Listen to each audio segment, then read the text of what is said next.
स्वागत आहे तुमचं या व्हिडिओमध्ये। आज आपण परीक्षेच्या उद्दिष्टानं महत्त्वाचे असे प्रश्न पाहणार आहोत। पहिला प्रश्न पहा, 2011च्या जनगणनेनुसार भारतात 10 लाखापेक्षा जास्त लोकसंख्येची शहरे किती होती? पर्याय क्रमांक डी 53। आता याची महत्त्वाचे टॉपिक समजून घ्या। 2011च्या जनगणनेनुसार भारतात 10 लाखाहून जास्त लोकसंख्या असलेली 46 शहरे आहेत आणि मुंबई, दिल्ली आणि कोलकाता इथे 1 कोटीहून अधिक लोक राहतात। 2011 पर्यंत दशलक्ष किंवा त्याहून अधिक लोकसंख्या असलेली भारतात 53 होती, ज्यात 2001 मध्ये 35 होती। हे पण महत्त्वाचे मुद्दे लक्षात ठेवा। चला पुढचा प्रश्न पहा, पृथ्वी सूर्याभोवती फिरते कारण टिंबटिंब। पर्याय क्रमांक ए सूर्याचे प्रचंड गुरुत्वाकर्षण। आता याचे महत्त्वाचे टॉपिक समजा। ज्या क्षेत्रापर्यंत त्या वस्तूच्या गुरुत्वाकर्षणाचा प्रभाव पडतो त्याला प्रभाव क्षेत्र म्हणतात। आपली सूर्यमाला ही सूर्याच्या प्रभाव क्षेत्रात आहे, म्हणून आपल्या सूर्यमालेत सूर्याचे गुरुत्वाकर्षण प्रभावी आहे, त्यामुळे ग्रह सूर्याभोवती फिरतात। चला पुढचा प्रश्न पहा, सह्याद्री किंवा पश्चिम घाटाची भारतातील लांबी किती आहे? पर्याय क्रमांक सी 1600 किलोमीटर। महत्त्वाचे मुद्दे समजा। सह्याद्री किंवा पश्चिम घाट ही भारताच्या पश्चिम समुद्रकिनाऱ्याशेजारी उभी असलेली डोंगराची रांग आहे। ही अंदाजे 1600 किलोमीटर लांबीची डोंगर रांग तापी नदीच्या दक्षिणेकडून व महाराष्ट्राच्या गुजरातच्या सीमेशेजारी चालू होते व महाराष्ट्र 750 किलोमीटर, गोवा, कर्नाटक, तमिळनाडू आणि केरळ या राज्यातून भारताच्या दक्षिण टोकाजवळ पोहोचते।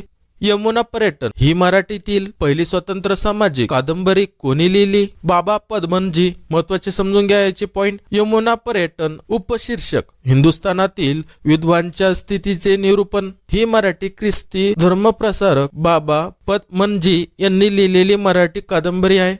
इसवी सनाच्या 19व्या शतकात हिंदू धर्मातील विधवा स्त्रियांचे दयनीय स्थितीस वर्णन ख्रिश्चन धर्माच्या शिकवणुकीचा पुरस्कार या कादंबरीत केला आहे। पुढचा प्रश्न पहा, 2011च्या जनगणनेनुसार एकूण जागतिक लोकसंख्येशी भारतीय लोकसंख्येचे प्रमाण किती होते? पर्याय क्रमांक 17.50। 2011च्या जनगणनेनुसार भारताची लोकसंख्या 1,21,08,54,977 होती।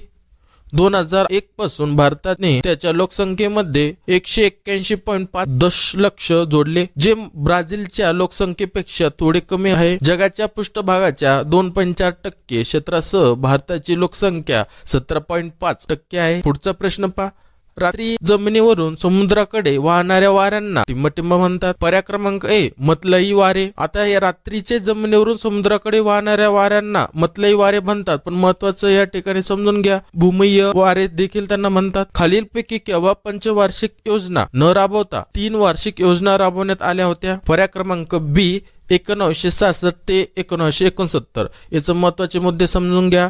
तिसऱ्या पंचवार्षिक योजनेच्या दयनीय अपयशामुळे प्लॅन हॉलिडे विकसित करण्यात आला। या योजनेत 1966 ते 1967, नंतर 1967 ते 1968 आणि 1968 ते 1969 अशा ह्या तिन्ही महत्त्वाच्या तुम्हाला वर्ष लक्षात ठेवायचे आहे। अशा 3 वार्षिक योजना करण्यात आल्या।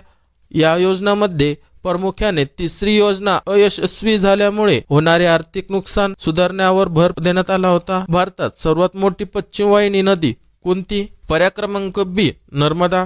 आता नर्मदा नदीचे महत्त्वाचे मुद्दे समजून घ्या। नर्मदा ही भारतातील सर्वात लांब पश्चिम वाहणारी नदी आहे। ही देशातील 5वी आणि गुजरातमधील सर्वात मोठी नदी आहे। कुठली? गुजरातमधील सर्वात मोठी नदी आहे।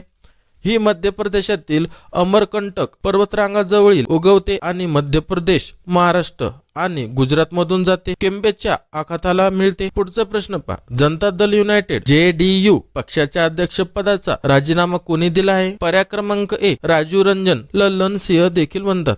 राजीव रंजन उर्फ लालन सिंह यांनी जनता दल युनायटेड अध्यक्षपदाचा दिल्लीतील पक्षाच्या कार्यकारिणीच्या बैठकीत राजीनामा दिला। यानंतर बिहारचे मुख्यमंत्री नितीश कुमार यांनी जनता दल युनायटेड नितीश कुमार यांना जनता दल युनायटेडचे नवे अध्यक्ष म्हणून नियुक्त करण्यात आले आहे। पुढचा प्रश्न पहा, महादेव डोंगर रांगामुळे कोणत्या नद्याची खोरी वेगळी झाली आहेत? पर्याय क्रमांक डी भीमा व कृष्णा।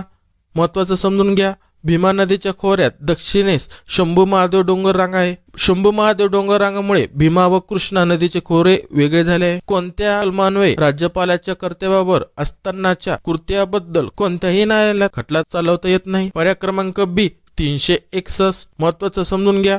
घटनेच्या अनुच्छेद 361 राष्ट्रपती आणि राज्यपाल आणि राज्य प्रमुख यांचे संरक्षण.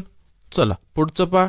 महाराष्ट्रातील सर्वात लांब नदी कोणती? पर्याय क्रमांक ए महाराष्ट्रातील विचारली, भारताची नाही. त्याचं महत्वाचं माहिती करून घ्या. गोदावरी नदी ही महाराष्ट्रातील सर्वात लांब नदी आहे आणि गंगा नंतर भारतातील दुसरी सर्वात लांब नदी आहे. भारताची दुसरी सर्वात लांब नदी. नदीची एकूण लांबी 1465 किलोमीटर आहे. गोदावरी नदी ही भारतातील द्विकल्पीय नद्यांपैकी सर्वात मोठी नदी आहे. दक्षिण गंगा म्हणून ओळखल्या जाणाऱ्या नदीच्या आध्यात्मिक आणि सांस्कृतिक महत्त्व आहे. पुढचा प्रश्न पहा. 1857च्या उठावामध्ये लखनौ येथील बंडाचे नेतृत्व कोणी केले? पर्याय क्रमांक ए बेगम हजरत महल. महत्वाचं समजून घ्या. बेगम हजरत महल यांनी लखनौमध्ये 1857च्या उठावाचे नेतृत्व केले. त्यांना अवधीची बेगम असेही म्हणतात. अवधीची बेगम हजरत महल यांनी लखनौचा ताबा घेतला आणि त्यांच्या मुलाला शासक म्हणून घोषित केले. नानासाहेबांच्या सोबत त्यांनी काम केले. गोदावरी पाणी वाटप विवाद कोणत्या 2 जिल्ह्यामध्ये आहे? हे सगळे जेवढे प्रश्न झाले आपले याच्यामध्ये कोणता ना कोणता प्रश्न TCS पॅटर्न नुसार कधी ना कधी विचारलेला आहे. ठीक आहे. आता याचं सांगा. हा विचारला होता जलसंपदा परीक्षेला. आता जी परीक्षा झाली त्याच्या पर्याय क्रमांक सी अहमदनगर आणि संभाजीनगर. ठीक आहे. याचं मागचं नाव माहिती आहे तुम्हाला, अहमदनगर आणि औरंगाबाद. ठीक आहे. आता काय झालेलं याचं संभाजीनगर. त्यासाठी जिथं दाखवण्यासाठी घेतला. सीमारेषेला लागून तिला परवरा नदी ही पहिली प्रमुख उपनदी मिळते. पैठण येथील नदीला जायकवाडी धरणामुळे नाथसागर जलाशयाची निर्मिती झाली आहे. गोदावरी खोऱ्यातील कळसुबाई हे महाराष्ट्रातील सर्वोच्च शिखर आहे. शुक्राला स्वतःभोवती फिरण्यास काळ किती आहे? पर्याय क्रमांक बी 243. शुक्राला स्वतःभोवती फिरण्यास 243 दिवस लागतात. तर सूर्याभोवती प्रदक्षिणा पूर्ण करण्यासाठी 225 दिवस लागतात. याच्यावर देखील तुम्हाला प्रश्न येऊ शकतो.